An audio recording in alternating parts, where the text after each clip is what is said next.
വഴി തുറന്നിടും. ദൈവം വഴി തുറന്നിടും. എൻ ദുഃഖത്തിൽ എൻ ഭാരത്തിൽ ആശയറ്റ വേളയിൽ വഴി അടയുമ്പോൾ ദൈവകരം പ്രവർത്തിക്കും. നൽകിടും യേശു ആശ്വാസം വൻകരത്തിനാ. ദൈവശക്തിയാ യേശു എൻ്റെ ആത്മനാഥനെന്നും കൈവിടില്ല ഒരു നാളും നിന്നെ. ആകാശം ഭൂമി സർവം മാറിപ്പോയാലും മാറില്ല നിന്ദയായ എന്നിൽ. വഴി തുറന്നിടും. ദൈവം വഴി തുറന്നിടും. എൻ ദുഃഖത്തിൽ എൻ ഭാരത്തിൽ ആശ്രയറ്റ വേളയിൽ വഴി അടയുമ്പോൾ ദൈവകരം പ്രവർത്തിക്കും. നൽകിടും യേശു ആശ്വാസം വൻകരത്തിനാ. ദൈവശക്തിയാ. വിശ്വാസം കരമുയർത്തി ദൈവത്തെ സ്തുതിച്ചാട്ടെ. വഴി അടയുമ്പോൾ ഒരു ദൈവകരം പ്രവർത്തിക്കുമെന്ന്, ദൈവശക്തിയാൽ ചിലത് സംഭവിക്കുമെന്ന് വിശ്വാസമുള്ളവർ കരമുയർത്തിരുന്നാണ്. അനുഗ്രഹിക്കപ്പെട്ട നല്ല രാത്രിക്കായി നന്ദിയോടെ ദൈവത്തെ സ്തുതിക്കുന്നു. വീണ്ടും സ്വാഭാവികമായി ഒരുമിച്ച് കർത്താവിനെ ഉയർത്തുവാൻ, ദൈവസാന്നിധ്യം അനുഭവിപ്പാൻ പരിശുദ്ധാത്മാവ് നമ്മെ സഹായിക്കുന്നല്ലോ. അനുഗ്രഹിക്കപ്പെട്ട ആലോചനകൾ കർത്താവിന്റെ ദാസന് കേൾക്കുവാൻ പരിശുദ്ധാത്മാവ് നമ്മെ സഹായിച്ചു. തുടർന്നുള്ള നിമിഷങ്ങൾ വീണ്ടും ദൈവത്തിൽ നാം കേൾക്കുവാൻ പോവുകയാണ്. കഴിഞ്ഞ ആഴ്ചകളിൽ നാം കേട്ടത് നിങ്ങളുടെ ഓർമ്മയിലുണ്ട് എന്ന് ഞാൻ ചിന്തിക്കുന്നു. എത്ര അഭിഷേകത്തെ കുറിച്ചാണ് നാം ദൈവത്തിൽ ചിന്തിച്ചത് പറയാമോ? 3 അഭിഷേകത്തെ കുറിച്ച് നാം ദൈവത്തിൽ ചിന്തിക്കുവാനുള്ള ഇടയായിത്തീർന്നു. ത്രിവിധ അഭിഷേകം എന്നറിയപ്പെടുന്ന 3 അഭിഷേകങ്ങൾ, പരിശുദ്ധാത്മാഭിഷേകത്തെ കുറിച്ചാണ് ഇന്ന് രാത്രിയിൽ ചില ചിന്തകളുമായി ഷെയർ ചെയ്ത് പ്രാർത്ഥിക്കുവാൻ പരിശുദ്ധാത്മാവിൽ ശരണപ്പെടുന്നത്. 3 അഭിഷേകത്തിൽ ഒന്നാമത്തെയും രണ്ടാമത്തെയും അഭിഷേകത്തെ കുറിച്ച് നാം ചിന്തിച്ചു എന്നാണ് കരുതുന്നത്, അല്ലെ? കുഷ്ഠരോഗിയുടെ അഭിഷേകം ഒന്നാമത്തേത്, പുരോഹിതന്റെ അഭിഷേകം രണ്ടാമത്തേത്. കുഷ്ഠരോഗിയുടെ അഭിഷേകം നമ്മുടെ മാനസാന്തരവുമായി ബന്ധപ്പെട്ടതാണെന്ന് നാം ചിന്തിക്കുകയുണ്ടായിത്തീർന്നു, അല്ലെ? ഇസ്രായേൽ കുടുംബത്തിൽ നിന്ന് കുഷ്ഠം നിമിത്തം അകന്നു പോയ വ്യക്തികൾ, അവർ തങ്ങളെ തന്നെ ശോധന ചെയ്ത് അസുഖം മാറി എന്ന് മനസ്സിലായി കഴിയുമ്പോൾ ശുദ്ധീകരണത്തിനായി മഹാപുരോഹിതന്റെ അടുക്കൽ വരികയും മഹാപുരോഹിതൻ എണ്ണ കൊണ്ടവരെ അഭിഷേകം ചെയ്യുകയും കാലിലും, അല്ലെ, കണ്ണിലും കാതിലും കയ്യിലുമൊക്കെ എണ്ണ കൊണ്ട് അഭിഷേകം ചെയ്തവനെ ശുദ്ധീകരിച്ച് ഇവൻ വീണ്ടും ഇസ്രായേൽ കുടുംബത്തിന്റെ ഭാഗമായി മാറി എന്ന് പറയുന്നതാണ് കുഷ്ഠരോഗിയുടെ അഭിഷേകം എന്ന് നമുക്ക് കാണുവാൻ ഇടയായിത്തീർന്നല്ലോ. അത് പുതിയ നിയമസഭയോടുള്ള ബന്ധത്തിൽ നാം പഠിക്കുകയുണ്ടായി. യേശു കർത്താവിനെ സ്വീകരിക്കുന്ന വ്യക്തി തങ്ങളെ തന്നെ ശോധന ചെയ്ത് ശുദ്ധീകരിച്ച് പാപ സ്വഭാവങ്ങളെ ജീവിതത്തിൽ നിന്ന് അകറ്റി പഴയ മനുഷ്യനെ ക്രൂശിച്ച് പുതുക്കത്തിന്റെ ആത്മാവിൽ നിറഞ്ഞ് അഭിഷേകം പ്രാപിക്കുന്ന അല്ലെങ്കിൽ മടങ്ങി വരുന്ന ശുശ്രൂഷയാകുമെന്ന് പുതിയ നിയമസഭയോടുള്ള ബന്ധത്തിൽ നാം ചിന്തിക്കുവാനിടയായിത്തീർന്നു. കർത്താവിനെ നാം സ്വീകരിക്കുമ്പോൾ നാം വിശുദ്ധ വംശമായി മാറുന്നു, രാജകീയ പുരോഹിത വർഗമായി തീരുന്നു എന്ന് നാം ചിന്തിച്ചു, അല്ലെ? നാം ഒരു പ്രത്യേക പദവിയിലേക്ക് നാം വരികയാണ്. പൗരോഹിത്യ ശുശ്രൂഷയിലേക്ക് നാം ആയിത്തീരുന്നു. ഇനി പുരോഹിതന്മാരുടെ ആവശ്യമില്ല. നമ്മുടെ ശ്രേഷ്ഠ മഹാപുരോഹിതൻ കർത്താവാണ്. നാം എല്ലാം പുരോഹിതന്മാരാകുന്നു. പൗരോഹിത്യ അഭിഷേകം പുതിയ നിയമസഭയ്ക്കകത്ത് നമ്മിൽ ദൈവം പകർന്നിരിക്കുന്നു ചിന്തിക്കുവാനിടയായിത്തീർന്നു. മൂന്നാമത്തേതിനെ കുറിച്ചാണ് ഇന്ന് രാത്രി നാം ചിന്തിക്കുന്നത്. രാജാവിന്റെ അഭിഷേകം, രാജകീയ അഭിഷേകം, അതിനെ കുറിച്ചാണ് നാം ചിന്തിക്കുവാൻ പോകുന്നത്. രാജകീയ അഭിഷേകം നമുക്കറിയാം. പ്രവാചകന്മാരെ പഴയ നിയമത്തിൽ പരിശുദ്ധാത്മാവ് ഉപയോഗിക്കുകയും പ്രത്യേക ശമൂവേലിനെ പരിശുദ്ധാത്മാവ് പ്രയോജനപ്പെടുത്തുകയും തൈലക്കൊമ്പിൽ തൈലം ഉറച്ചുകൊണ്ട് ശൗലിനെയും ദാവീദിനെയും ദൈവാത്മാവിൽ അഭിഷേകം ചെയ്യുന്ന ശമൂവേലിനെ കുറിച്ച് ശമൂവേൽ പ്രവാചകന്റെ പുസ്തകത്തിൽ നമുക്ക് കാണുവാൻ കഴിയുന്നുണ്ട്. അത് ആദ്യമായി ഇസ്രായേലിന്റെ രാജാവായി അഭിഷേകം ചെയ്യപ്പെട്ടത് ആരാണ്? നിങ്ങൾക്ക് പറയാമോ? ശൗൽ അല്ലെ? ശൗലിനെയാണ് കർത്താവ് ആദ്യമായി അഭിഷേകം ചെയ്തത് എന്ന് കാണുവാൻ കഴിയും. രാജാവിന്റെ അഭിഷേകം ആദ്യമായി വെളിപ്പെടുന്നത് ശമൂവേലിലാണ്. ഒരിക്കലും ദൈവം അവർക്ക് ഇസ്രായേൽ ജനത്തിന് ഒരു രാജാവിനെ നൽകുവാൻ ആഗ്രഹിച്ചിരുന്നില്ല. ദൈവമാണ് അവരുടെ രാജാവെന്ന് ദൈവം ആഗ്രഹിക്കുകയും അവരത് പറയണമെന്ന് ദൈവം ആഗ്രഹിക്കുകയും ചെയ്തുവെങ്കിലും ജനത്തിന്റെ നിർബന്ധം കാരണമാണ് ശമൂവേൽ ഒരു രാജാവിനെ തന്റെ ജനത്തിന് വേണ്ടി തെരഞ്ഞെടുത്ത് ആക്കുന്നത് നമുക്ക് കാണാൻ കഴിയും. എന്തായിരുന്നാലും രാജകീയമായ അഭിഷേകം ആദ്യമായി ഏൽക്കപ്പെടുന്നത് ശൗലിലാകുന്നു എന്ന് നമുക്ക് കാണാൻ കഴിയുന്നുണ്ട്. 1 ശമൂവേലിന്റെ പുസ്തകത്തിന്റെ 9-ാം അധ്യായത്തിന്റെ അവസാനത്തെ വാക്യത്തിലേക്ക് നമ്മൾ ശ്രദ്ധയും കൊണ്ടുവരാം.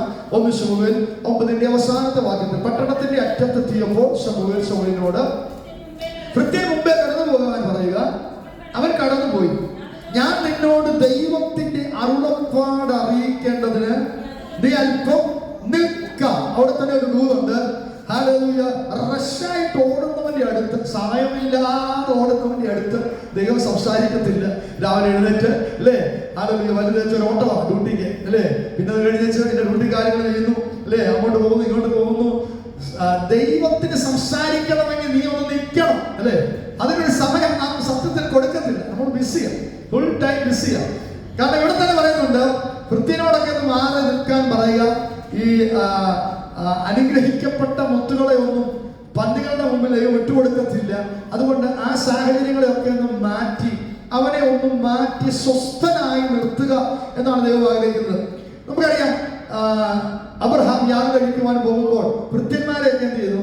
നിങ്ങൾ ഇവിടെ വരെ വന്നാൽ മതി, അവിടെ നിൽക്കുക അല്ലേ, ഞങ്ങൾക്ക് ദൈവവുമായിട്ട് ബന്ധപ്പെടുന്ന ഒരു പ്രത്യേക സ്ഥലമുണ്ട്.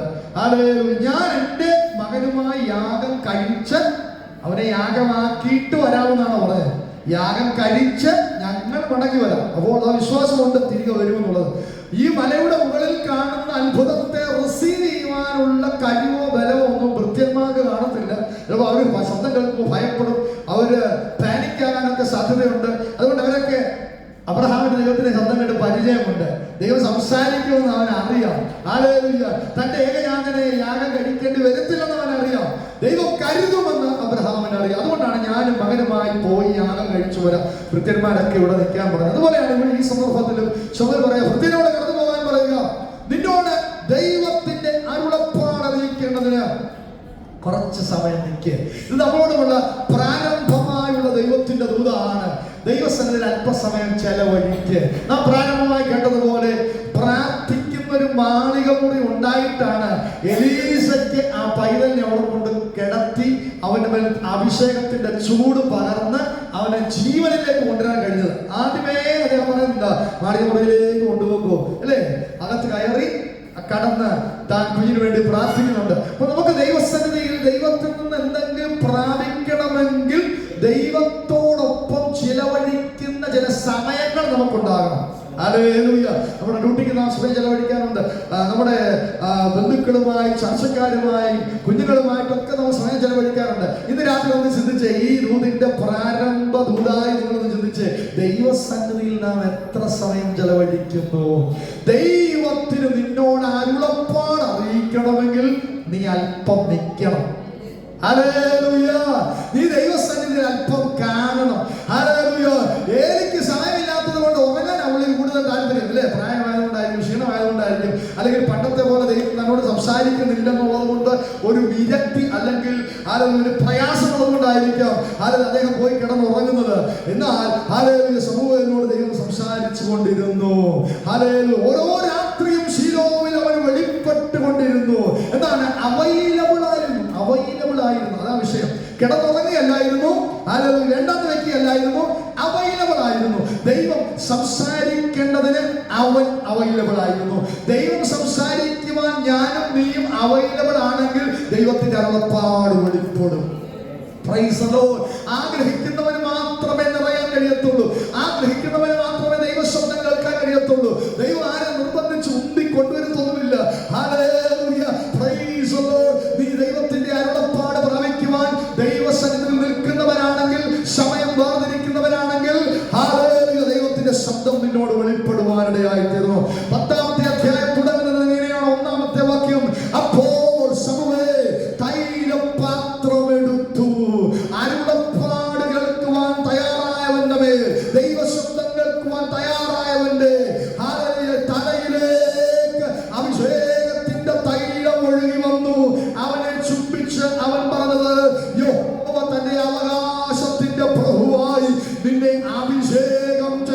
പ്രാപിക്കുന്നു. ഇന്ന് രാത്രി ദൈവസന്നിധിയിൽ സമയം ചെലവഴിക്കുന്നവൻ ഹല്ലേലൂയ വൃഥാവായി മടങ്ങത്തില്ല. അവന്റെ മേൽ പരിശുദ്ധാത്മാവിന്റെ ഒരു പകർച്ച ഈ രാത്രിയിൽ വെളിപ്പെടാൻ ഇടയാകുമെന്ന് വിശ്വസിക്കുന്നവർ ദൈവത്തെ സ്തുതിച്ചാണ്ട് ഈ വചനം കേട്ടുകൊണ്ടിരിക്കുമ്പോൾ തന്നെ സംവത്സരങ്ങൾക്ക് മുമ്പ് ഒരു പ്രവാചകനെ കൊണ്ട് അഭിഷേകത്തിന്റെ തലം തൈലം തലയിൽ ഒഴിച്ച് ഒരുവനെ രാജകീയ അഭിഷേകം പകർന്നുവെന്ന് രാത്രി കേട്ടുകൊണ്ടിരിക്കുമ്പോൾ തന്നെ വിശ്വസിച്ചാൽ എന്നാലേ ആ എണ്ണ എന്റെ മേലൂടെ പകരണമേ. പുതിയ ദൈവത്തിലെ എണ്ണ പരിശുദ്ധാത്മാവിന്റെ അഭിഷേകം അതെന്റെ മേൽ കൂടെ വ്യാപരിക്കണമെന്ന് ആഗ്രഹിച്ച് പ്രാർത്ഥിച്ചാട്ടെ. നമുക്കറിയാം 16-ാം അധ്യായം നമുക്ക് പരിചയമുള്ള രണ്ടാമത്തെ ആൾ അഭിഷേകം പ്രാപിക്കുന്നുണ്ടല്ലേ രാജാവായിട്ട്. ശൗലിനെ മറന്നു കളയുന്നുണ്ട്. രാജസ്ഥാനത്ത് നിന്ന് ശൗലിനെ ദൈവം നീക്കിക്കളയുന്നുണ്ട്. ശൗല് നീങ്ങിയിട്ടില്ല, ദൈവം നീക്കിക്കളഞ്ഞു. മറ്റൊരുവനെ ദൈവം കണ്ടിരിക്കുന്നു. ഹല്ലേലൂയ. ശമൂവേലിനെ യിശായിയുടെ ഭവനത്തിലേക്ക് ദൈവാത്മാവ് അയക്കുന്നു. 16-ാം അധ്യായത്തിന്റെ 12 മുതൽ 14 വരെയുള്ള വാക്യങ്ങൾ മാത്രം ഒന്ന് വായിക്കാം. 16-ന്റെ 12 മുതൽ പരിചയമുള്ള ഭാഗമായതുകൊണ്ട് ഉടനെ അവൻ ആളയച്ചവനെ വരുത്തി. പൗഴ നിറമുള്ളവനും സുനേത്രനും കോമളരൂപിയുമായിരുന്നു. അപ്പോൾ യഹോവ എഴുന്നേറ്റ് ഇവന് അഭിഷേകം ചെയ്യുക, ഇവൻ തന്നെ ആകുന്നു. എന്തൊരു ദൂതാണ് അല്ലേ.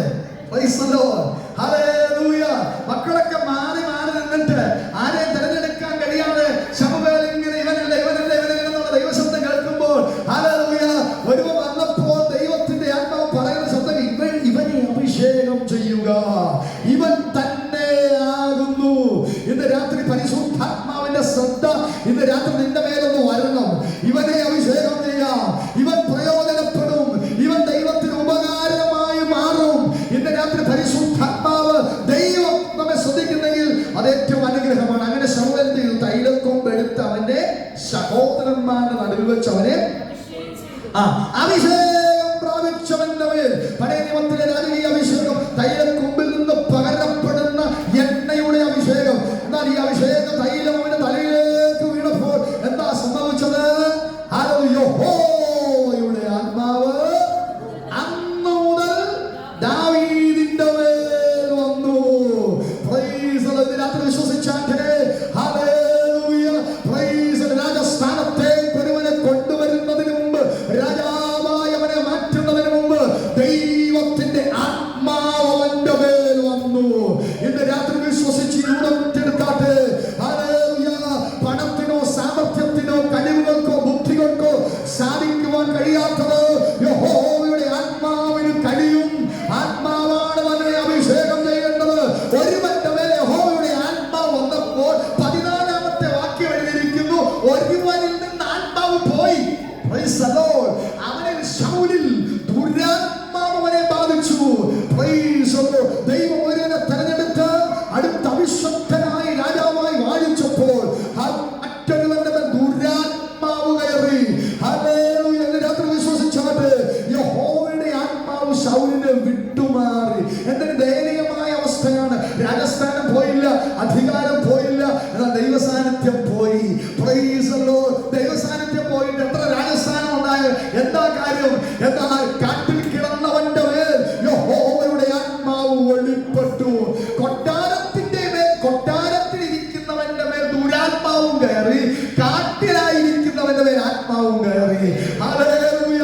എന്താ വിശ്വസിക്കുന്നത്? രാജകീയ അഭിഷേകത്തെ കുറിച്ച് പഴയ നിയമത്തിൽ പരാമർശിക്കുന്ന ഭാഗങ്ങൾ പുതിയ നിയമത്തിലേക്ക് ചിന്തിക്കുമ്പോൾ നമുക്കറിയാം, പുതിയ നിയമസഭയെ സംബന്ധിച്ച് ദൈവം ഒരു വ്യക്തി അഭിഷേകം ചെയ്യുമ്പോൾ ഈ ത്രിവിധ അഭിഷേകം അവനിൽ വെളിപ്പെടുകയാണ്.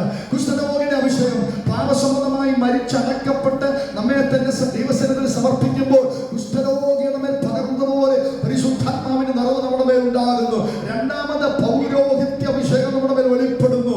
മൂന്നാമത് രാജകീയ അഭിഷേകം. ഇതൊക്കെ എന്താ കാണിക്കുന്നത്? കുഷ്ഠരോഗിയുടെ അഭിഷേകം പാപത്തിൽ നിന്നുള്ള വിടുതലാണെങ്കിൽ പൗരോഹിത്യ അഭിഷേകം വിശുദ്ധിയെയാണ് കാണിക്കുന്നത്. ദൈവം പകരുന്നൊരു വിശുദ്ധി നമ്മുടെ മേൽ വരുന്നു. ഹല്ലേലൂയ. എന്ത് നടക്കുന്നത് പോലെ, പണ്ട് നടന്നതുപോലെ നടക്കാൻ പറ്റത്തില്ല, പണ്ട് കണ്ടതുപോലെ കാണാൻ പറ്റുന്നില്ല, പണ്ട് കേട്ടതുപോലെ കേൾക്കാൻ പറ്റുന്നില്ല. ഒരു വിശുദ്ധിയുടെ ആത്മാവ് നമ്മെ ഹല്ലേലൂയ ഭരിച്ചുകൊണ്ടിരിക്കുന്നു. അതാണ് പൗരോഹിത്യ അഭിഷേകം പുതിയ നിയമസഭയിൽ. ഇനിയുമുണ്ട് രാജകീയ അഭിഷേകം. അത് അധികാരത്തെ കാണിക്കുന്നതാണ്. നമ്മുടെ വാക്കുകൾക്കൊരു ശക്തിയുണ്ട്, നമ്മുടെ വാക്കുകൾക്കൊരു പകർച്ചയുണ്ട്. നമ്മുടെ വാക്കുകൾ ഹല്ലേലൂയ ജീവനും മരണവും നാം വാക്കിന്റെ ഒരു ശക്തിയുണ്ട്. നമ്മൾ പ്രാർത്ഥിക്കുന്നത്, നമ്മൾ പറയുന്നത് സംഭവിക്കുവാനിടയാകും. വിശ്വസിച്ചുകൊണ്ട് ഈ മലയോട് കടലിൽ നീങ്ങിപ്പോകാം. അപ്പൊ നമ്മൾ എന്താണ് വിശ്വസിക്കുന്നത്? ആ വിശ്വസിച്ചുകൊണ്ട് പറയുന്നത് സംഭവിക്കും. അത് നെഗറ്റീവ് ആയാലും സംഭവിക്കും, പോസിറ്റീവ് ആയാലും സംഭവിക്കും. ഹല്ലേലൂയ. പറയുന്നതിന് മുമ്പ് നമ്മൾ വിശ്വസിച്ചിട്ടുണ്ടെങ്കിൽ വിശ്വസിച്ചുകൊണ്ട് പറയുന്നത് സംഭവിക്കും. ചുമ്മാ പറയുന്നത് സംഭവിക്കത്തില്ല, വിശ്വസിച്ചുകൊണ്ട് പറയുന്നത് സംഭവിക്കും. വിശ്വസിച്ച് നിന്റെ വിഷയത്തോട് സംസാരിച്ചാൽ അതിനെ കടൽ നീക്കിക്കളയുവാൻ, അതിനെ മാറ്റിക്കളയുവാൻ ശക്തിയുള്ള ഒരു രാജകീയ അഭിഷേകം നമ്മുടെ അകത്ത് ദൈവം തന്നിട്ടുണ്ട്. എത്ര വിശ്വസിക്കുന്നുണ്ട്? അത് അധികാരത്തിന്റെ അഭിഷേകമാണ്. അപ്പോസ്തലപ്രവൃത്തികൾ പഠിക്കുമ്പോൾ ശിഷ്യന്മാരുടെ മേൽ ഇത് വെളിപ്പെട്ടെന്ന് നമുക്ക് കാണാൻ കഴിയും. അപ്പോസ്തലപ്രവൃത്തികൾ 1-ാം അധ്യായത്തിന്റെ 8-ാമത്തെ വാക്യം ഇങ്ങനെ എഴുതിയിരിക്കുന്നത്, എന്നാൽ പരിശുദ്ധാത്മാവ് നിങ്ങളുടെ മേൽ വരുമ്പോൾ നിങ്ങൾക്ക് ശക്തി ലഭിക്കും. ഹല്ലേലൂയ. നിങ്ങളെ ഞാൻ ഇതുവരെ ടീച്ച് ചെയ്ത 3.5 വർഷത്തെ ഉപമകളും ദൈവവചനങ്ങളും അത് പറഞ്ഞ് നിങ്ങൾ പ്രസംഗിച്ച് തുടരുകാനല്ല കർത്താവ് പറഞ്ഞത്. നിങ്ങൾ വാഗ്ദത്തത്തിന്റെ പരിശുദ്ധാത്മാവിനായി കാത്തിരിക്കണം. ഹല്ലേലൂയ. നിങ്ങൾ ഈ വചനമൊക്കെ കേട്ടവരാ. 3.5 വർഷം എന്റെ കൂടെ നടന്ന് ഈ തിരുവെഴുത്തുകളൊക്കെ നിങ്ങൾ കേട്ടതാ. നിത്യജീവന്റെ മൊഴികൾ നിന്റെ പക്കലുണ്ടെന്നൊക്കെ നിങ്ങൾ സമ്മതിച്ചതാണ്. ഉപമകളിൽ കൂടെ ഒക്കെ കർത്താവ് സംസാരിച്ചതാണ്. ഇതൊക്കെ നിങ്ങളുടെ ഹൃദയത്തിനകത്തുണ്ട് അല്ലേ?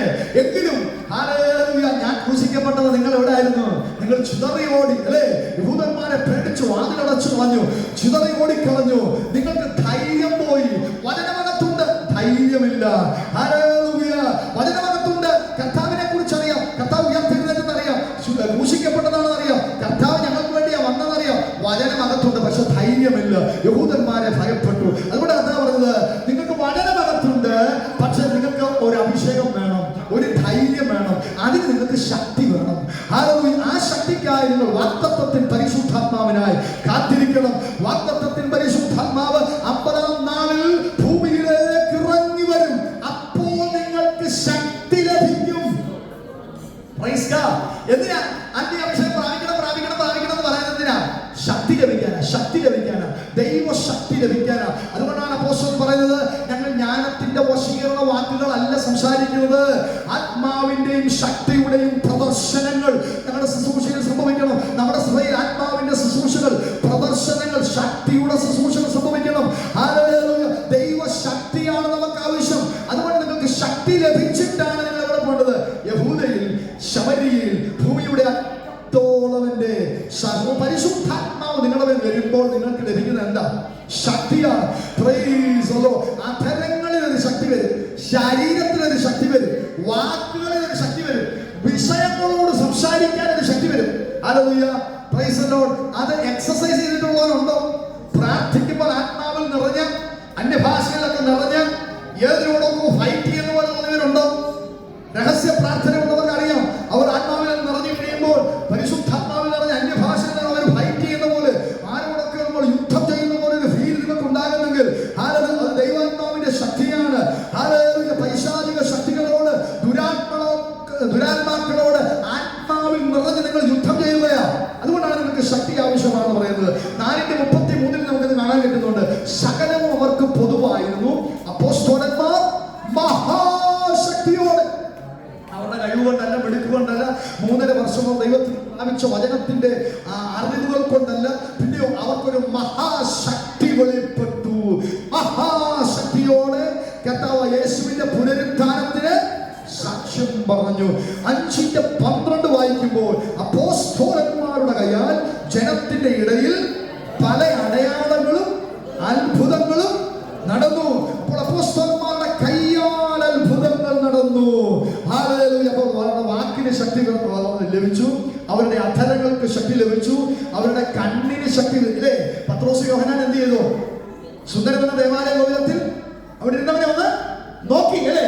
ആത്മാവിലൊന്ന് നോക്കി. വെള്ളിയും പൊന്നും ഞങ്ങൾക്കില്ല, ഞങ്ങൾക്കുള്ളത് നിനക്ക് തരുന്നു, നസറേയനായ യേശുവിന്റെ നാമത്തിൽ എഴുന്നേറ്റ് നടക്കുക. അവരുടെ കണ്ണുകളിൽ ഒരു അത്ഭുതം വ്യാപരിച്ചു, അവരുടെ സംസാരത്തിൽ അത്ഭുതം വ്യാപരിച്ചു, അവരുടെ കയ്യാൽ ജനത്തിന്റെ ഇടയിൽ. ഇതാണ് രാജകീയ അഭിഷേകം. രാജകീയ അഭിഷേകം പഴയ നിയമത്തിൽ വെളിപ്പെട്ടപ്പോൾ അതൊരു അധികാരത്തിന്റെ അഭിഷേകമാകുന്നു. പുതിയ നിയമത്തിലും അതെ, ഇത് മഹാശക്തിയുടെ അഭിഷേകമാണ്. ഹല്ലേലൂയ. കേട്ടിട്ട് സന്തോഷമുണ്ടോ? ഹല്ലേലൂയ. ഞങ്ങൾക്ക് ഈ ശക്തി ഒന്നും വേണ്ടതാണോ? ഇതൊരു മഹാശക്തിയുടെ അഭിഷേകമാണ്. ഹല്ലേലൂയ.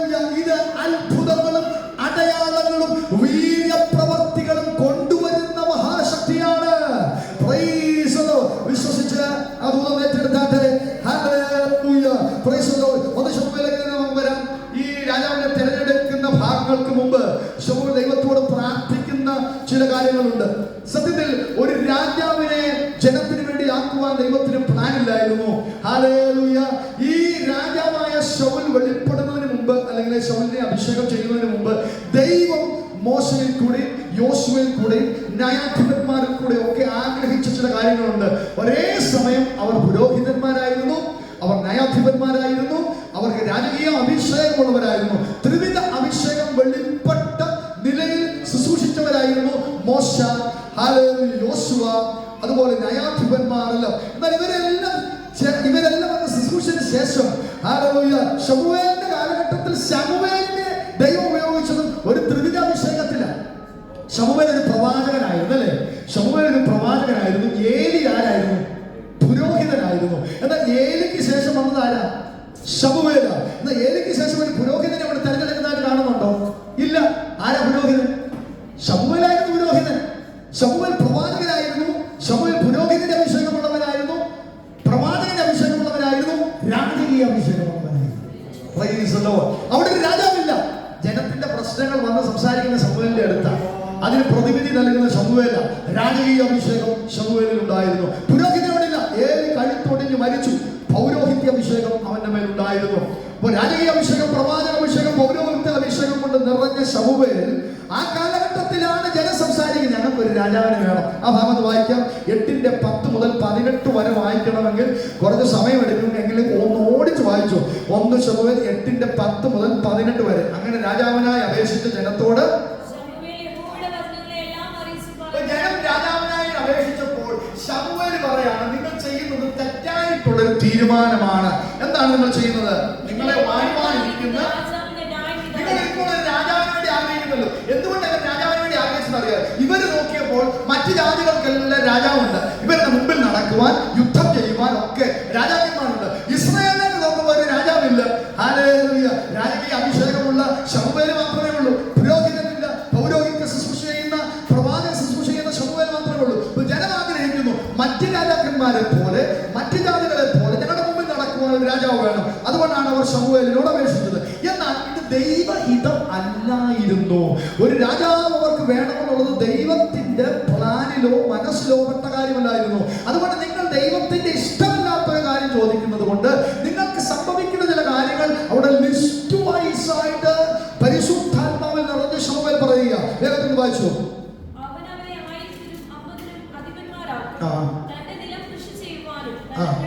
നിങ്ങളുടെ പുത്രന്മാരെ തേരാളികളാക്കും, കുതിരച്ചേകരാക്കും. നിങ്ങൾ അവന്റെ രഥത്തിന് മുമ്പിൽ ഓടേണ്ടി വരും. അവരെ അധിപന്മാരാക്കി മാറ്റും.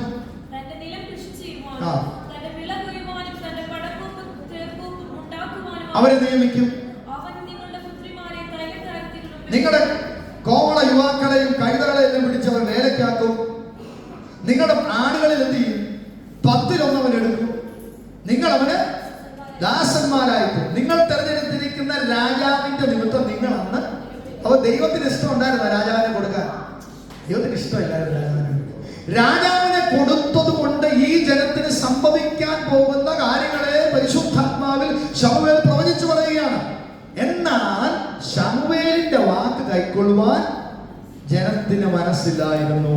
1 ശമൂവേൽ 8:3 മുതൽ 5 വരെയുള്ള വാക്യങ്ങളെ പ്രാരംഭകാരൻ പറയുന്നുണ്ട്. അവന്റെ പുത്രന്മാർ എന്തുകൊണ്ടാണ് ഈ ജനം വാസ്തവത്തിൽ ഒരു രാജാവിനെ ആഗ്രഹിച്ചതെന്ന് അവിടെ എഴുതിയിട്ടുണ്ട്. 1 ശമൂവേൽ 8:3 മുതൽ 5 വരെയുള്ള വാക്യം. അവന്റെ പുത്രന്മാർ അവന്റെ വഴിയിൽ നടക്കാതെ ദുരാഗ്രഹികളായി കൈക്കൂലി വാങ്ങി ന്യായം മറിച്ചു വന്നു. നോക്കെ, ശക്തരായ പ്രവാചകൻ. ദാൻ മുതൽ ബേർശേവ വരെ മാനിക്കപ്പെട്ട പ്രവാചകനായിരുന്നു ശമൂവേൽ. ശമൂവേൽ ഒരു പട്ടണത്തിൽ വന്ന പട്ടണം വിറയ്ക്കും. എന്തിനാ വരുന്നത് അറിയത്തില്ല. ഈ പട്ടണത്തെ തീകൊണ്ട് നശിപ്പിക്കാൻ ദൈവം സംസാരിക്കാനാണോ അതോ ഈ പട്ടണത്തെ അനുഗ്രഹിക്കാനാണോ അറിയത്തില്ല. പട്ടണം വിറയ്ക്കും, മൂപ്പന്മാർ വിറയ്ക്കും. ഇശായിയുടെ ഭവനത്തിലേക്ക് ശമൂവേൽ പോകുന്നെന്ന് അറിഞ്ഞപ്പോഴത്തേക്ക് ഇശായി ഭവനവും വിറച്ചു, അല്ലേ? പട്ടണം മുഴുവൻ വിറച്ചു. എന്താണ്? അവൻ ദൈവത്തിന്റെ നാവാണ്, ദൈവത്തിന്റെ ശബ്ദമാണ്, അല്ലേ? വളർത്താനാണോ കൊല്ലാനാണോ സംസാരിക്കാൻ വരുന്നത് അറിയത്തില്ല. ആത്മാവിൽ നിറഞ്ഞ, അഭിഷേകം നിറഞ്ഞ ഒരു പ്രവാചകനാണവൻ. അപ്പോൾ ശമൂവേൽ അങ്ങനെ മാനിക്കപ്പെട്ട പ്രവാചകനാണ്. ഒരറ്റം മുതൽ മറ്റേ അറ്റം വരെ ദൈവത്തിന്റെ പ്രവാചകനായി, അവൻ ദൈവത്തിന്റെ നാവായി തീർന്നു. പക്ഷെ ഇവിടെ നാം ശ്രദ്ധിക്കേണ്ട ഒരു കാര്യമുണ്ട്. അവന്റെ തലമുറകൾ അങ്ങനായില്ല. നാം ദൈവത്താൽ എത്ര ഉപയോഗിക്കപ്പെട്ടാലും നമ്മുടെ കുഞ്ഞുങ്ങൾ വഴിതെറ്റി പോന്നെങ്കിൽ കുഞ്ഞുങ്ങൾ നിമിത്തം നമുക്കൊരു അപമാനം ലഭിക്കാനിടയായിത്തീരും. അതുകൊണ്ട് നമ്മുടെ തലമുറകളെ ഓർത്ത് നമ്മൾ പ്രത്യേകമായി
ദൈവം എതിരാണ്.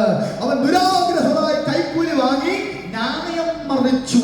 ആകയാൽ മുപ്പന്മാർ വന്നിട്ട് പറയുകയാണ്, ഹല്ലേലൂയ, അവൻ നീ അന്തീത വൃദ്ധനായ, ഇതേ രാജകീയ അഭിഷേകമൊക്കെ ഉണ്ട്, നീ പ്രവാചകനൊക്കെയാണ്, ഹല്ലേലൂയ, പക്ഷെ നീ പ്രായം ചെന്നു വൃദ്ധനായി, നിന്റെ പുത്രന്മാർ നിന്റെ വഴിയിൽ നടക്കുന്നില്ല, അതുകൊണ്ട് ഞങ്ങൾക്കൊരു രാജാവിനെ നിയമിച്ചു തരണം. Price the Lord. നാം സേവിക്കുന്ന ദൈവത്തെ കുറിച്ചുള്ള കാഴ്ചപ്പാട് ഹല്ലേലൂയ നമ്മുടെ തലമുറകളിലേക്ക് പകരപ്പെടണം. നാം ന്യായത്തിൽ ജീവിക്കുന്നത് കണ്ട് നമ്മുടെ തലമുറകൾ ന്യായത്തിൽ ജീവിക്കണം. ഹല്ലേലൂയ. നമ്മുടെ തലമുറകളെ ശത്രു കൊണ്ടുപോകുവാൻ അനുവദിക്കരുത്. വിശ്വസ്ത പ്രവാചകൻ നേടിയവന്റെ തലമുറയെ പിശാച് കൊണ്ടുപോയെങ്കിൽ വളരെ ബുദ്ധിയോടെ വളരെ ജ്ഞാനത്തോടെ ഇത് ഏറ്റെടുക്കണം. ഹല്ലേലൂയ. വിശ്വസ്ത പ്രവാചകനായി മാനിക്കപ്പെട്ടവന്റെ തലമുറയെ പിശാച് അടുത്ത അഭിഷേക തലത്തിലേക്ക് നിർത്താൻ കഴിയാതെ തകർത്ത് കളഞ്ഞെങ്കിൽ, ഹല്ലേലൂയ, ഇന്ന് രാത്രി വിശ്വസിക്ക്, വളരെ അലർട്ടാക നമ്മുടെ തലമുറകൾ ദൈവത്താൽ അനുഗ്രഹിക്കപ്പെടണം. ഹല്ലേലൂയ. ചേർന്ന് ദൈവസന്നിധിയിൽ നമ്മുടെ തലമുറകൾക്ക് വേണ്ടി ഒന്ന് പ്രാർത്ഥിച്ചാട്ടെ. ഹല്ലേലൂയ. അല്പസമയം പ്രാർത്ഥിച്ചാട്ടെ. ഞങ്ങൾ അനുഭവിച്ച ദൈവ സാന്നിധ്യം, ഞങ്ങൾ വിളിച്ചറിഞ്ഞ ദൈവ സാന്നിധ്യം, ഹല്ലേലൂയ, യഹോവയെ കുറിച്ചുള്ള കാഴ്ചപ്പാട്, ആ ദർശനം ഞങ്ങളുടെ തലമുറകളിലേക്ക് പകരപ്പെടണം. ഞങ്ങളുടെ കുഞ്ഞുങ്ങളെ പിശാച് തൊടാൻ അനുവദിക്കരുത്. അവർ ദൈവകൃപ നഷ്ടപ്പെടുവാൻ അനുവദിക്കരുത്. അവർ ന്യായം മറിച്ചു കളയാൻ അനുവദിക്കരുത്. അവർ ലോകത്തിന്റെ പിടിയിലായി പോകുവാൻ, പിശാചിന്റെ കരത്തിലായി പോകാൻ അനുവദിക്കരുത്. യേശുവിന്റെ നാമത്തിൽ ഞങ്ങളുടെ തലമുറകൾ പ്രാർത്ഥിക്കുന്നു, ഒരു പ്രൊട്ടക്ഷൻ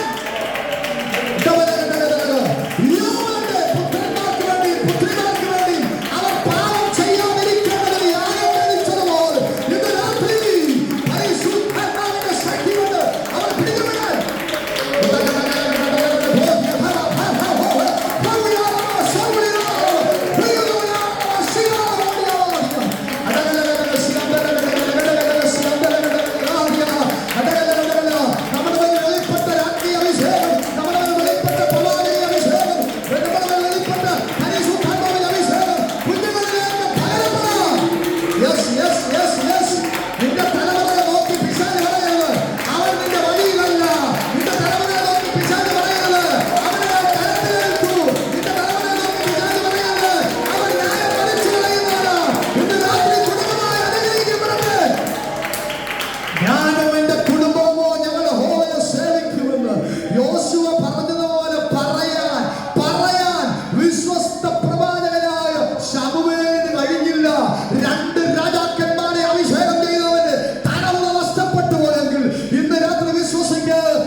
ദൈവത്തിന്റെ പദ്ധതിയിലല്ലാത്ത നമ്മുടെ ആഗ്രഹങ്ങൾ, ദൈവത്തിന്റെ പദ്ധതിയിലും ഇഷ്ടത്തിലുമല്ലാത്ത നമ്മുടെ ആഗ്രഹങ്ങൾ ചിലപ്പോൾ നമ്മുടെ നിർബന്ധം കാരണം ദൈവം അനുവദിച്ചു. എന്നോട് ഞാൻ പറയാം, ദൈവത്തിന് ഇഷ്ടമല്ലാത്ത, ദൈവത്തിന്റെ പദ്ധതിയിലില്ലാത്ത നമ്മുടെ ആഗ്രഹങ്ങൾ നമ്മുടെ നിർബന്ധം കാരണം ദൈവം ചിലപ്പോൾ അനുവദിച്ചു തരും. പക്ഷെ അത് അനുഗ്രഹമാകില്ല. Praise the Lord. ഹല്ലേലൂയ. ശമൂവേലോട് ഹല്ലേലൂയ ജനം പറയുകയാണ്, നീ പറഞ്ഞ ദൂതൊന്നും ഞങ്ങൾക്ക് വിഷയമല്ല, ഞങ്ങളുടെ തലമുറകൾ എന്തിനാലും ഞങ്ങൾക്ക് വിഷയമല്ല, ഞങ്ങളുടെ പുത്രന്മാരെ പിടിച്ചുകൊണ്ട് പോകുന്നത് ഞങ്ങൾക്ക് വിഷയമല്ല, കൃഷിഭൂമി കൊണ്ട് ഞങ്ങൾക്ക് വിഷയമല്ല. ഞങ്ങൾ രാജാവിനെ പറഞ്ഞു. ലാസ്റ്റ് ദൈവം എന്ന് പറഞ്ഞ ഹല്ലേലൂയ, എന്റെ ആഗ്രഹം രാജാവിനെ കൊടുക്കരുതെന്നാണ്. പക്ഷേ നിർബന്ധം കാരണം, ജനത്തിന്റെ നിർബന്ധം കാരണം ഞാൻ പറയാം, രാജാവിനെ കൊടുത്തു. ദൈവം ചിലത് സമ്മതിക്കും, പക്ഷെ നമുക്കത് അനുഗ്രഹമാകയില്ല. ദൈവ ഹിതത്തിനൊത്തവണ്ണം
സമാധാനം എടുത്ത് ശമൂവേലിന് പറ്റുമെങ്കിൽ എനിക്ക് ചെയ്തുകൂടെ?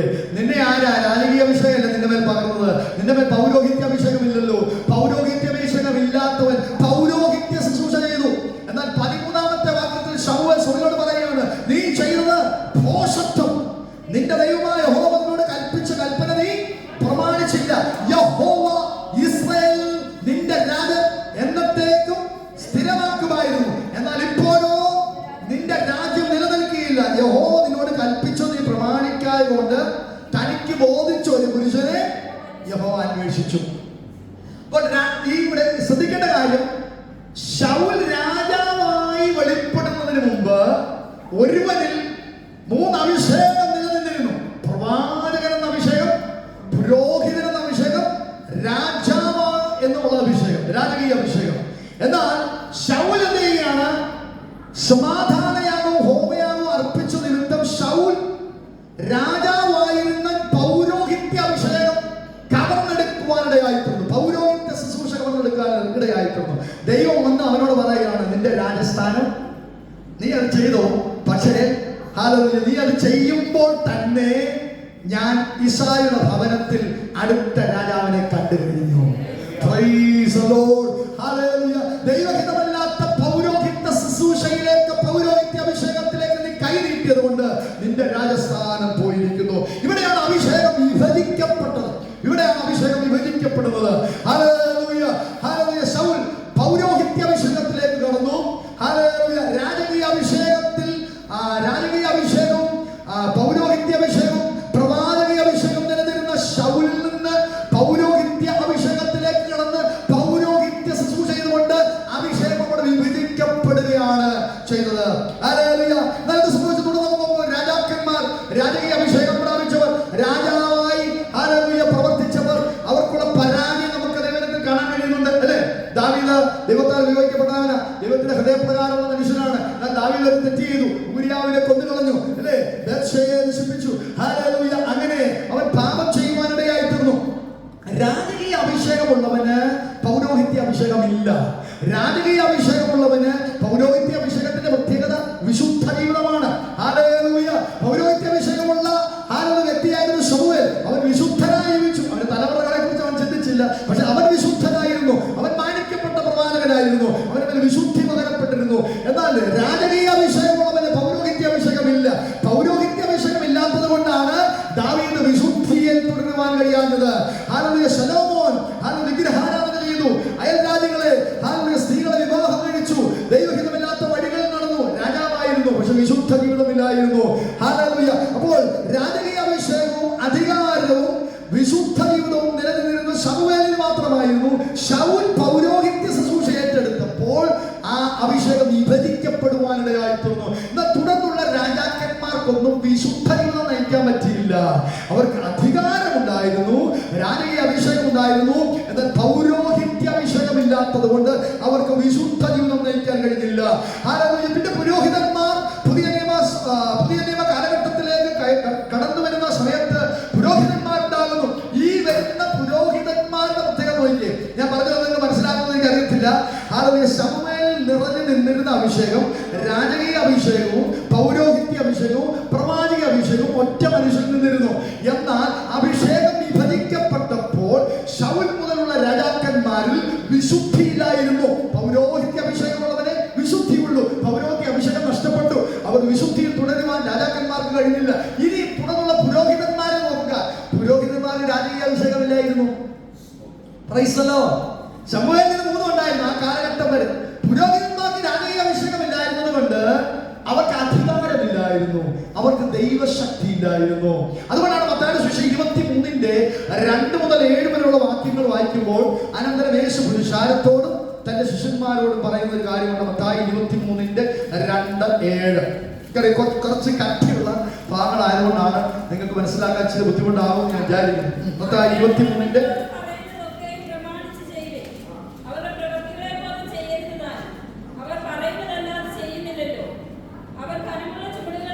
ശാസ്ത്രിമാരും പരീക്ഷന്മാരും ഒക്കെ മോശയുടെ പീഠത്തിൽ ഇരുന്ന് നിങ്ങൾ അവരോട് പറയുന്നതൊക്കെയും നിങ്ങൾ ചെയ്യണം. പക്ഷെ നിങ്ങൾ എന്ത് ചെയ്യണം? അവരുടെ പ്രവർത്തികൾ പോലെ ചെയ്യരുത്. അവർ പറയുന്നതല്ലാതെ. അപ്പൊ ഈ പുരോഹിതനോ ചെയ്യത്തില്ല. ഓക്കെ, അവർ കനമുള്ള ചുമടുകളെ മനുഷ്യരുടെ തോളിൽ വെക്കുന്നു, ഒരു വിരൽ കൊണ്ട് പോലും അവയെ തൊടാൻ അവർക്ക് മനസ്സില്ല. അവരുടെ തങ്ങളുടെ പ്രവർത്തികളെല്ലാം മനുഷ്യർ കാണേണ്ടതിനത്ര ചെയ്യുന്നത്. ഇത് മഹാപുരോഹിതന്മാർ, പഴയ മഹാപുരോഹിതന്മാരെ കുറിച്ചാണല്ലോ പറയുന്നത്. ഞങ്ങൾക്ക് ഇതിനകത്തൊന്നും ബന്ധമില്ലാന്ന് ചിന്തിക്കരുത്. Price the Lord. ആരെയും അങ്ങാടിയിൽ വന്ദനം ആഗ്രഹിക്കുന്നുണ്ടെങ്കിൽ, മനുഷ്യർ റബ്ബി എന്ന് വിളിക്കാൻ ആഗ്രഹിക്കുന്നുണ്ടെങ്കിൽ, അത്താഴത്തിൽ പ്രധാന സ്ഥലം ആഗ്രഹിക്കുന്നുണ്ടെങ്കിൽ, പള്ളിയിൽ മുഖ്യാസനം ആഗ്രഹിക്കുന്നുണ്ടെങ്കിൽ, ഹല്ലേലൂയ, പ്രൈസ്, മനുഷ്യർ കാണേണ്ടതിന് എന്തെങ്കിലും പ്രവൃത്തികൾ ചെയ്യുന്നുണ്ടെങ്കിൽ നമ്മൾ ആ മനുഷ്യർക്ക് തുല്യരാണ്. Price the Lord. നമ്മൾ ആ മഹാപുരോഹിതന്മാർക്ക്, അതായത് നമ്മൾ പ്രവൃത്തികൾ ചെയ്യുന്നത് മനുഷ്യർ കാണേണ്ടതിനാണെങ്കിൽ, ദൈവം കാണേണ്ടതിനും ദൈവം അനുഗ്രഹിക്കേണ്ടതിനും ദൈവത്തിന് പ്രസാദമുള്ള വിശുദ്ധയുടെ നയിക്കേണ്ടതിനുമല്ലാതെ മനുഷ്യർ കാണേണ്ടതിനാണ് ഞാൻ എന്തെങ്കിലും ചെയ്യുന്നെങ്കിൽ, അന്ന് മഹാപുരോഹിതന്മാരോടും പരീശന്മാരോടും പറഞ്ഞ് അതേ ദൂത് ഇന്ന് രാത്രി നമ്മളോടും ദൈവാത്മാവ് പറയുന്നു. Price the Lord. നിങ്ങൾക്ക് ആഗ്രഹം പള്ളിയിൽ മുഖ്യാസനമാ, അങ്ങാടിയിൽ വന്ദനമാ. Price the Lord. മനുഷ്യർ നിങ്ങളെ നല്ല ആളായിട്ട് കാണുന്നത് നിങ്ങൾക്ക് സന്തോഷമാ. നിങ്ങളുടെ പ്രവർത്തികളെല്ലാം മനുഷ്യർ കാണേണ്ടതിനാണ്. അവിടെ എന്താണ് മഹാപുരോഹിതന്മാർക്ക് ഇങ്ങനെ സംഭവിച്ചതെന്ന് അറിയാമോ? അവർക്ക് പൗരോഹിത്യ അഭിഷേകം ഉണ്ടായിരുന്നു, എന്നാൽ അവർക്ക് രാജകീയ അഭിഷേകം നഷ്ടപ്പെട്ടു. ശമൂവേലിന് അത് ഉണ്ടായിരുന്നു. ശമൂവേൽ കഴിഞ്ഞ് ഇങ്ങോട്ട് വന്നുള്ള പുരോഹിതന്മാർക്കൊന്നും രാജകീയ അഭിഷേകമില്ല. കാരണം അവരുടെ മേൽ അധികാരമില്ല, അവരുടെ മേൽ ദൈവശക്തിയില്ല. കഴിഞ്ഞാഴ്ച നാം ചിന്തിച്ചില്ലേ, പാപത്തെ ജയിക്കാൻ എങ്ങനെ പറ്റും? പാപത്തെ ജയിക്കാൻ നമ്മുടെ ബുദ്ധി കൊണ്ടോ ശക്തി കൊണ്ടോ തീരുമാനം കൊണ്ടോ കഴിയത്തില്ല. പാപത്തെ ജയിക്കണമെങ്കിൽ പരിശുദ്ധാത്മാവിന്റെ അഭിഷേകം വേണം. Hallelujah, price the Lord. നമുക്ക് ബുദ്ധിയോടെ അറിവോടെ സാമർത്ഥ്യത്തോടൊക്കെ ഒന്ന് അകന്നു നിൽക്കാനൊക്കെ പറ്റും അല്ലേ? വിഷയങ്ങളിൽ നിന്നൊക്കെ മാറി നിൽക്കാനൊക്കെ പറ്റും. എന്നാൽ നമ്മെ അഭിഷേകം ചെയ്ത് പാപം ചെയ്യാതെ നമ്മെ നിർത്തേണ്ടത് പരിശുദ്ധാത്മാവാകുന്നു. അപ്പോൾ ഈ മഹാപുരോഹിതന്മാർക്ക് അവർ സംസാരിച്ച ദൂതുകളെ പ്രവർത്തിപഥത്തിൽ കൊണ്ടുവരുവാൻ കഴിയാതെ പരിശുദ്ധാത്മാവിന്റെ ശക്തിയില്ലായിരുന്നു, അല്ലെങ്കിൽ രാജകീയ അഭിഷേകമില്ലായിരുന്നു എന്ന് നമുക്ക് കാണാൻ കഴിയും. ഹല്ലേലൂയ. 2 തിമോഥെയോസിന്റെ ലേഖനം 3-ാം അധ്യായത്തിന്റെ 1 മുതലുള്ള 5 വരെയുള്ള വാക്യങ്ങൾ നമുക്ക് വായിക്കാം. അന്ത്യകാലത്ത് ദുർഘട സമയങ്ങൾ വരുമെന്ന് അറിയാം. മനുഷ്യർ സ്വസ്നേഹികൾ, നമ്മെ തന്നെ നമുക്ക് ഇഷ്ടം, വേറെ ഒറ്റ വരുത്തല ഇഷ്ടമല്ല. Price the Lord. നമ്മളോടുള്ള ഇഷ്ടം നമുക്ക് കൂടുന്നുണ്ടെങ്കിൽ നമ്മൾ ഏത് കാലത്തിലാ? Price the Lord. നമ്മളോട് ചോദിച്ചു, നെഞ്ചത്ത് കൈവച്ച് ചോദിച്ചു, നെഞ്ചത്ത് കൈവച്ച് നമ്മളോട് തന്നെ മനസ്സിലൊന്ന് ചോദിച്ചു, എനിക്ക് ഏറ്റവും ഇഷ്ടമായ, പ്രൈസ് ദി ലോർഡ്, എന്റെ ഭാര്യയാണോ, എന്റെ ഭർത്താവിനെയാണോ, എന്റെ കുഞ്ഞുങ്ങളെയാണോ? എനിക്ക് ഏറ്റവും ഇഷ്ടം ആരെ? ഏറ്റവും ഇഷ്ടം നിങ്ങളെ തന്നെയാണെങ്കിൽ ഇത് അന്ത്യകാലമാണ്. മനുഷ്യർ സ്വസ്നേഹികളും ദ്രവ്യാഗ്രഹികളും, എനിക്ക് തോന്നുന്നില്ല ദ്രവ്യാഗ്രഹമുള്ളവരുണ്ടോ ഇതിനകത്ത്? Praise the Lord. ദ്രവ്യാഗ്രഹികളും, വമ്പു പറയുന്നവരും, അഹങ്കാരികളും, ദൂഷകന്മാരും. ഇത് അടുത്ത കുഞ്ഞുങ്ങളുള്ളതാണ്. അമ്മയപ്പന്മാരെ അനുസരിക്കാത്തവരും, നന്ദി കെട്ടവരും, എന്തോ ചെയ്താലും നന്ദി കെട്ടവരും, അശുദ്ധരും, വാത്സല്യമില്ലാത്തവരും, ഇണങ്ങാത്തവരും, ഏഷണിക്കാരും, സെൽഫ് കൺട്രോൾ ഇല്ലാത്തവർ, അജിതേന്ദ്രിയന്മാരും, ഉഗ്രന്മാരും, സൽഗുണദോഷികളും, ദ്രോഹികളും, ദാസ്തികരും, നിഗളുകളുമായി. ഇത്രയും ക്വാളിറ്റീസ് അല്ലേ? Price the Lord. ഇത്രയും പ്രശ്നങ്ങളിൽ കൂടെ ഞാൻ കടന്നു പോകുന്നില്ല എന്ന് വിശ്വസിക്കുന്നവർ ശ്രദ്ധിച്ചാണ്. Price the Lord. ആരുമില്ല, ഞാനില്ല കേട്ടോ. Price the Lord. മനുഷ്യൻ സ്വസ്നേഹികളായി തീരുന്നു. എവിടെ ഈ പറഞ്ഞ ലിസ്റ്റിനകത്ത് എവിടെയെങ്കിലും ഏതെങ്കിലും ഒന്നുമില്ലെങ്കിൽ വാത്സല്യമില്ലാത്തവരല്ലേ, ഇണങ്ങാത്തവരെങ്കിലും ആയി കാണും നമ്മൾ അല്ലേ? എവിടെയെങ്കിലും. Price the Lord. അല്ലെങ്കിൽ അജിതേന്ദ്രിയമില്ലാത്തവരായി, ഉഗ്രന്മാരായി കാണും. അപ്പോൾ ഈ ലിസ്റ്റിനകത്ത് നമ്മൾ പെടുന്നുണ്ടെങ്കിൽ നാം അന്ത്യകാലഘട്ടത്തിലാണ്. എന്നാൽ 5-ാമത്തെ വാക്യം ശ്രദ്ധിക്കുക. ദൈവപ്രിയമില്ലാതെ ഭോഗപ്രിയരായി ഭക്തിയുടെ വേഷം ധരിച്ച്, കണ്ടാനല്ല വൈറ്റ്, കഴിയാൻ ഞാൻ ഫുള്ള് വൈറ്റ് ആയിരുന്നു, ശ്രദ്ധിച്ചായിരുന്നു? Price the Lord. ആരത് പാന്റും ഷർട്ടും എന്റെ ചെരുപ്പും എല്ലാം വൈറ്റ് ആയിരുന്നു. അപ്പോൾ നോക്കണമേ, ഫുള്ള് വൈറ്റ് ആയിട്ട് അല്ലേ, ഭക്തിയുടെ വേഷം ധരിച്ച് അതിന്റെ ശക്തി ധരിക്കുന്ന ഒരു കാലഘട്ടത്തിൽ നാം ആയിത്തീരുക. അപ്പൊ നമ്മൾ ഈ മഹാപുരോഹിതന്മാരെ കുറിച്ച് വെള്ള തേച്ച ശവക്കല്ലറകളെ, നിങ്ങളുടെ അകം എങ്ങനെ ഇരിക്കുന്നൊക്കെ കർത്താവ് പരീശന്മാരോട് ചോദിച്ചു എന്ന് പറഞ്ഞ് നമ്മൾ വായിക്കുമ്പോഴല്ല, പരീശന്മാരോട് ചോദിച്ചിരിക്കുന്നു, വെള്ള തേച്ച ശവക്കല്ലറേ അല്ലേ? നമ്മളോട് തന്നെ രാത്രി ചോദിക്കുക, കർത്താവ് അവരോട് ചോദിച്ച ചോദ്യം ഇന്ന് രാത്രി ദൈവം എന്നോട് ചോദിക്കുകയാണ്, നീ ഭക്തിയുടെ വേഷം ധരിച്ച് അതിന്റെ ശക്തിയെ ധരിക്കുന്നവരാണോ? അങ്ങനെയാണ് നീ അന്ത്യകാലഘട്ടത്തിലായിരിക്കുകയാണ്. ദൈവം അവരോട് പറഞ്ഞ ദൂത് ഇന്ന് രാത്രി നമ്മോടും പറയുകയാണ്. എന്തുകൊണ്ടാണ് ഇത് സംഭവിക്കുന്നത് അറിയാമോ? ഹല്ലേലൂയ. പൗരോഹിത്യം അഭിഷേകമുള്ളവന് ഹല്ലേലൂയ രാജകീയ അഭിഷേകമില്ലായിരുന്നു. ഹല്ലേലൂയ. പൗരോഹിത്യ അഭിഷേകം വിശുദ്ധിയുടേതായിരുന്നു. അവർക്കത് കീപ്പ് ചെയ്യാൻ കഴിഞ്ഞില്ല. അവർക്ക് വിശുദ്ധിയെ കീപ്പ് ചെയ്യാനുള്ള ശക്തി ഇല്ലായിരുന്നു. എന്റെ വാസന എന്തൊക്കെയായി പറയുന്നു. മനസ്സിലാകുന്നുണ്ടെന്ന് ഞാൻ ചിന്തിക്കുന്നു. എന്നാൽ ത്രിവിധ അഭിഷേകം മടങ്ങി വരുന്നത് നമുക്ക് കാണാൻ കഴിയും. ഹല്ലേലൂയ. ഈ ശമൂവേലിൽ അവസാനിച്ച ത്രിവിധ അഭിഷേകം പുരോഹിതന്റെ, ഞാൻ പറഞ്ഞതിന്റെ അർത്ഥം ഇതാണ്, പുരോഹിതന്റെ വിശുദ്ധിയും രാജാവിന്റെ അധികാരവും. പിന്നെ വന്ന രാജാക്കന്മാരിൽ പുരോഹിതന്റെ വിശുദ്ധി ഇല്ലായിരുന്നു. പിന്നെ വന്ന പുരോഹിതന്മാരിൽ രാജാവിന്റെ അഭിഷേകമില്ലായിരുന്നു. എന്നാൽ കാലഘട്ടം കഴിഞ്ഞു, ഇത് തുടർന്നുകൊണ്ടിരുന്നു. ഹല്ലേലൂയ. എന്നാൽ യെശയ്യാ പ്രവാചകൻ 1-ാം അധ്യായത്തിന്റെ 26-ാമത്തെ വാക്യത്തിൽ ഒരു ദൂത് വിളിച്ചു പറയുകയാണ്, ഞാൻ നിന്റെ ന്യായാധിപന്മാരെ ആദിയെങ്കൽ എന്ന പോലെയും നിന്റെ ആലോചനക്കാരെ ആരംഭത്തിങ്കൽ എന്ന പോലെയും ആക്കും. അതിന്റെ ശേഷം നീ നീതിപുരമെന്നും വിശ്വസ്ത നഗരം എന്ന് പണ്ട് ശമൂവേലിന് മുമ്പ് ന്യായാധിപന്മാരിൽ വെളിപ്പെട്ട അഭിഷേകം പോലെ, ആലോചനക്കാരിൽ വെളിപ്പെട്ട അഭിഷേകം പോലെ ഞാൻ ഒരു മടങ്ങി വരവ് നൽകുവാൻ പോവുകയാണ്. എന്താണ് മടങ്ങി വരവ്? ആരിലാണ് വീണ്ടും വെളിപ്പെട്ടത്? ശമൂവേലിൽ അവസാനിച്ചത് ആരിലാണ് വീണ്ടും വെളിപ്പെട്ടത്? യെശയ്യാ പ്രവാചകന്റെ പുസ്തകം 32-ന്റെ 1 മുതൽ 2 വരെയുള്ള വാക്യങ്ങൾ എഴുതിയിരിക്കുന്നു. ഒരു രാജാവ് നീതിയോടെ വാഴും, പ്രഭുക്കന്മാർ ന്യായത്തോടെ അധികാരം നടത്തും. ഓരോരുത്തർ കാറ്റിനൊരു മറവും പിശറിനൊരു സങ്കേതവും വരണ്ട നിലത്തു നിർത്തോടുകൾ പോലെയും ക്ഷീണമുള്ള ദേശത്ത് ഒരു വമ്പാറയുടെ തണൽ പോലെയുമായിരിക്കും. പണ്ട് ശമൂവേലിന്റെ കാലത്ത് നഷ്ടപ്പെട്ട വിശുദ്ധി, രാജകീയ അഭിഷേകം, ഹല്ലേലൂയ, യെശയ്യാ പ്രവാചകൻ വിളിച്ചു പറയുക, ഒരുവനിൽ 3 വെളിപ്പെടാൻ പോവുകയാണ്. അതാണ് 9-ാമത്തെ അധ്യായത്തിൽ 6-ാമത്തെ വാക്യത്തിൽ പരിശുദ്ധാത്മ നിറവിൽ യെശയ്യാ പ്രവാചകൻ എഴുതി വച്ചിരിക്കുന്നു. യെസ്, നമുക്കൊരു ശിശു ജനിച്ചിരിക്കുന്നു, നമുക്കൊരു മകൻ നൽകപ്പെട്ടിരിക്കുന്നു. ആധിപത്യം അവന്റെ തോളിലിരിക്കും. അവൻ അത്ഭുത മന്ത്രി, വീരനാം ദൈവം, നിത്യപിതാവ്, സമാധാന പ്രഭു എന്ന് വിളിക്കപ്പെടും. ശമൂവേലിൽ അവസാനിച്ച വിശുദ്ധി, ഹല്ലേലൂയ, ശൗലിൽ അവസാനിച്ച രാജകീയ അഭിഷേകം, ഇതാ യെശയ്യാ വിളിച്ചു പറയുക, ഒരുവനിൽ മടങ്ങി വരാൻ പോകുന്നു. ഒരുവൻ നീതിയോടെ ഭരിക്കാൻ പോകുകയാണ്. അവൻ അത്ഭുത മന്ത്രിയാണ്. പ്രവാചക അഭിഷേകം, രാജകീയ അഭിഷേകം, വിശുദ്ധിയുടെ അഭിഷേകം ഒരുവനിൽ വെളിപ്പെടാൻ പോകുന്നു. കാലങ്ങൾക്ക് ശേഷം അത് യെശയ്യാ പ്രവാചകനിലൂടെ എഴുതപ്പെടുകയാണ്.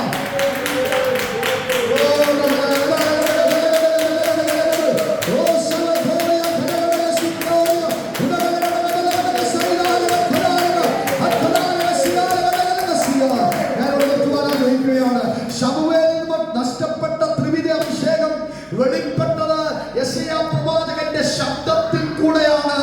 നമുക്കൊരു ശിശു നൽകപ്പെട്ടിരിക്കുന്നു. വിദ്വാൻമാർ അവന്റെ മുമ്പിൽ കൊണ്ടുവന്ന് കാഴ്ചവെച്ച വസ്തുക്കളെ നമുക്കറിയാമല്ലോ. പിള്ളേർ പറഞ്ഞിട്ട് എന്താ വസ്തുക്കൾ കാഴ്ചവെച്ചത്? ഹല്ലേലൂയ. പുസ്തകം മടങ്ങി പോകാൻ നോക്കുമ്പോഴാണ് വസ്തുക്കൾ കാഴ്ചവെച്ച കാര്യം ചോദിക്കുന്നത്. വിദ്വാൻമാര് യേശുവിന്റെ മുമ്പിൽ കൊണ്ടുവന്ന കാഴ്ച എന്തൊക്കെയാ? പൊന്ന് രാജാവിനെ കാണിക്കുന്നു, 100 പ്രവാചകനെ കാണിക്കുന്നു, കുന്തിരിക്കം പുരോഹിതനെ കാണിക്കുന്നു. ഹല്ലേലൂയ. ശമൂവേലിൽ നഷ്ടപ്പെട്ട രാജകീയ അഭിഷേകം, ശമൂവേലിൽ നഷ്ടപ്പെട്ട പൗരോഹിത്യ അഭിഷേകം, ശമൂവേലിൽ നഷ്ടപ്പെട്ട ഹല്ലേലൂയ പ്രവാചക അഭിഷേകം ഒരുവനിലേക്ക് മടങ്ങി വന്നുവെന്ന് വിദ്വാൻമാർ തിരിച്ചറിഞ്ഞു.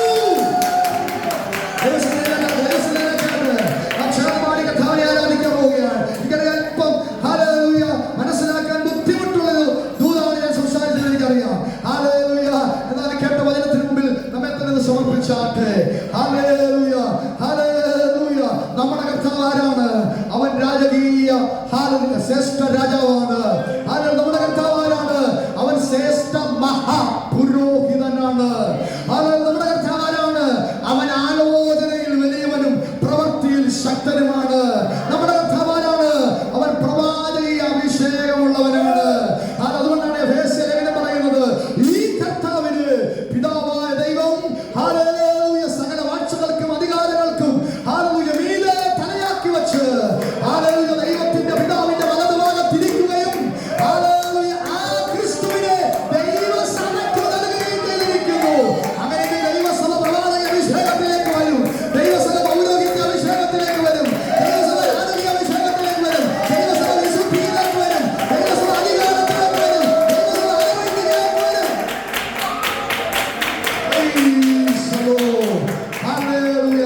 ചേർക്കാൻ ഒരുവൻ വരുന്നു. ഹല്ലേലൂയ. നാം ചേർന്ന് പാടി ദൈവത്തെ ആരാധിക്കുവാൻ പോകുകയാണ്. Price the Lord. ഹല്ലേലൂയ.